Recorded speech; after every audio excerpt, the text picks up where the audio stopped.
before you have an audience, as a director, you're basically serving as the audience's eye. Everything that you see is what they are going to see. So as you're holding rehearsals and you're fine-tuning things, basically what you're doing is trying to have the best viewing experience, the best show for your audience. As your ideas start to come to life on stage, as the actors are acting them out, it's much easier to analyze what's going on. But before that happens, as you're planning and getting ready to give the blocking to people, you still have to have that same audience eye as you're visualizing things in your noggin, and that's not always all that easy to do. That's why I think that might be one of the best attributes of a good director, a great audience's eye. So how do you use that audience eye to block a show? Well, at this point, your actors know what to say. They have a script, and before they know how to say it, they need to know where to say it. And that comes from your blocking. It should be the first thing that you give to them. Knowing their physical movements right away gives them more time to remember it,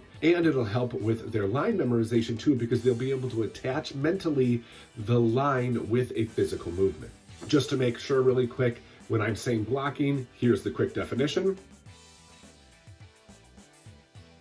And when you're starting your design and your plan for your blocking, basically what you want to focus on is the basic traffic patterns and positioning. Don't spend time planning out complicated blocking, at least not right away. They're not going to remember it. And complicated blocking is just that. It complicates things. Simple blocking, at least right away, makes everything simpler. Simpler to plan, simpler to communicate, and simpler for them to learn.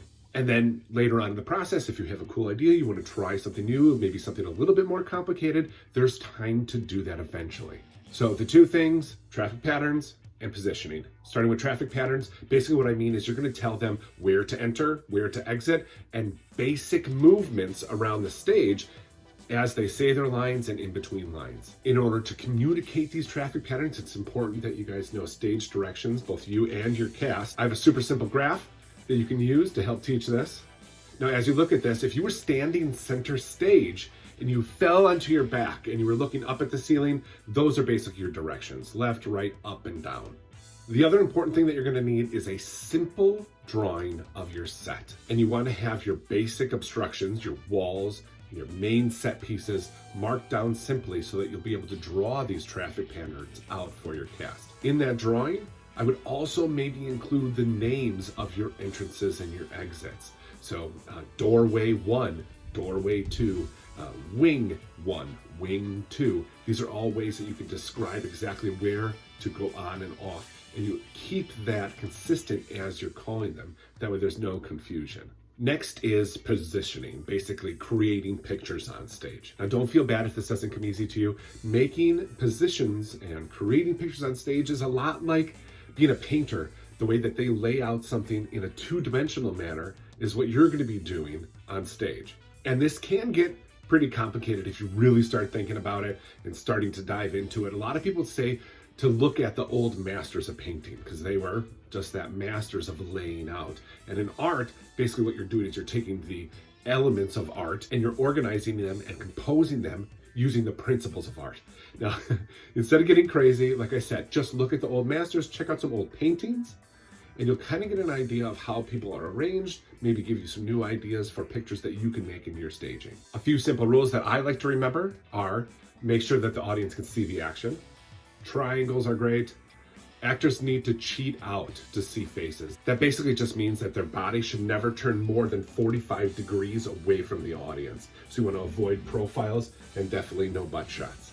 Asymmetry is a good goal, but really you just need to keep things balanced on stage and avoid straight lines until the kick line starts.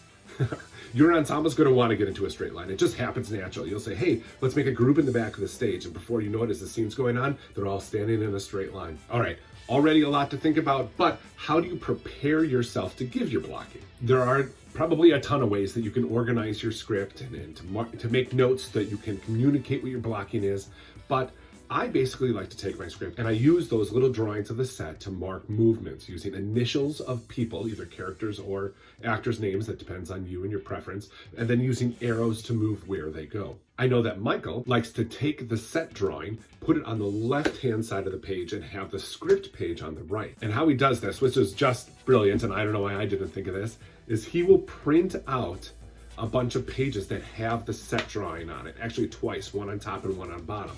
Then he'll take those papers, he'll flip them around, and he'll print out his script. That way he's got on one sheet the 2 set drawings and a page of the script every time he turns the page. The moral of the story, though, is that you just need to find the simplest and easiest way to get your notes, your ideas onto paper. So when you're in rehearsal, you can easily and confidently relay your ideas to the cast. Just like everything else when it comes to directing a musical, it's so important to be prepared. So way before your rehearsal, give yourself the time to make all your notes and to make all your plans so that when you get to rehearsal, you're confident and you're ready. Speaking of being prepared and ready, we are building out a library of resources, so make sure to head over to our website and check all those out. There's great content on our blogs with tips and helpful information to make things easier for you. There's free downloadable resources that'll help you in your planning so that you're ready to kick some butt when it comes to directing your musical.